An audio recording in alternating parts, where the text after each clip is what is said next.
So people think we're grieving not having a baby. We're grieving that, but we're also grieving who we were before we started to be on this journey. The carefree, fun people that we used to be, the time, the money, the energy that we have put into this thing, the future that we thought we'd have by now, the dreams since we were children, our innocence and how naive we were before we knew everything we know now about fertility. How about our confidence and the trust we used to have in our bodies, how our bodies are changing if we're getting older? Grieving how we used to not wonder if everything we're doing is affecting our fertility, and how we're not thinking about fertility every single day and how it hasn't taken over our lives. We're grieving getting our period every single month, and countless negative pregnancy tests. For some people, never seeing a positive pregnancy test, they're grieving that.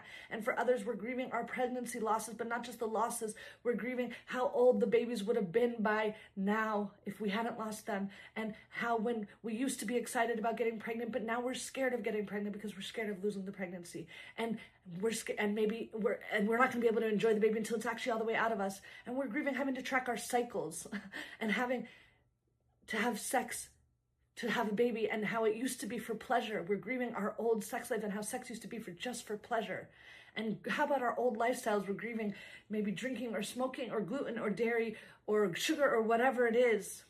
What about our life before constant needles and shots and blood draws and procedures and doctor's visits and the actual physical pain of going on a fertility journey? It is physical pain. And how about the grief that we used to have in the trust in doctors, and how when we used to be not triggered by pregnant women and babies and children. Remember that?